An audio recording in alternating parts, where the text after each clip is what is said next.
ప్రతి శుక్రవారం పరికిణి వేసుకొని పూలు పెట్టుకొని వస్తుందంటావే ఈ అమ్మాయేనారా అంటూ బామ్మ అంటుంటే మీరు ఏదో దగ్గరగా వెళ్ళి చెవిలో చెప్పారు. అందరికీ నమస్కారం. ఇంకా ఆలస్యం చేయకుండా అమ్ము నెక్స్ట్ పేజ్ లో ఏం రాసుకుందో చెప్తానో వినేయండి. అమ్ము అక్కడికి వెళ్ళిన దగ్గర నుంచి వచ్చిన వరకు జరిగిందంతా 3 పోర్షన్స్ లో రాసుకుందని చెప్పాను కదా, ఇది సెకండ్ పోర్షన్. అలా ఇంటి లోపలికి అడుగు పెట్టగానే ఎదురుగా పెద్ద రాముల వారి పట్టాభిషేకం ఫోటో చూడగానే 2 చేతులు జోడించి నమస్కరించాలి అనిపించింది. అలా నమస్కరిస్తూ చూస్తుండగా బ్రెయిన్ లో నేను సీతమ్మ వైపు కనిపిస్తున్నా.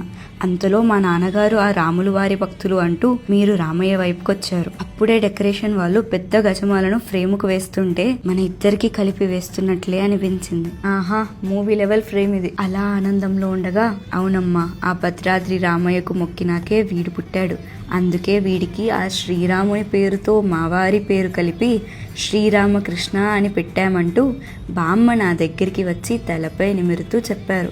ఇంత నిండుగా ఉన్నారో పార్వతీదేవిలా. అదనమాట మీ పేరు వెనుకున్న సంగతి. సో మొత్తానికి మనకి ఇవాళ స్వామి గారి పేరు తెలిసిందనమాట, శ్రీరామకృష్ణ.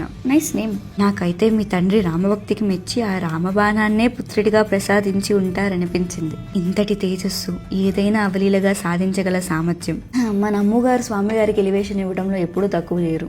ప్రతి శుక్రవారం పరికిణి వేసుకొని పూలు పెట్టుకొని వస్తుందంటావే ఈ అమ్మాయేనారా అంటూ బామ్మ అంటుంటే మీరు ఏదో దగ్గరగా వెళ్లి చెవిలో చెప్పారు. నాకు చాలా ఆశ్చర్యం వేసింది. క్యాంపస్ లో మీరు ఎవరిని చూస్తున్నట్లు గాని ఎవరిని గమనిస్తున్నట్లు గాని ఎప్పుడూ వినలేదే. అలాంటి మీరు నా గురించి బామ్మతో చెప్పారా? ఇదెక్కడ ట్విస్ట్ రా బాబు. అంటే స్వామి గారికి కూడా అమ్మ పైన ఏదో ఉందన్నమాట. బామ్మ ఏదో అంటున్నారు అంటుంటే అదేం లేదులే, మా బామ్మ కొంచెం ఫాస్ట్, చాలా క్లోజ్, మేమిద్దరం ఫ్రెండ్స్ లా ఉంటామంటూ మాట దాటేశారు. చాలా తెలివిగానే టాపిక్ ని డైవర్ట్ చేసేశారు. యాదృచ్ఛికంగా జరుగుతున్నాయా యథాలాపనగా జరుగుతున్నాయా తెలియదు, కానీ జరిగే ప్రతిదీ నాకు ఆశ్చర్యాన్ని ఆనందాన్ని కలిగిస్తున్నాయి. అదనమాట సంగతి. సో దీన్ని బట్టి మనకు అర్థమైంది ఏమనగా స్వామి గారి పేరు శ్రీరామకృష్ణ అని, శ్రీరామకృష్ణ గారికి కూడా మన అమ్ము గారి పైన సంథింగ్ అని.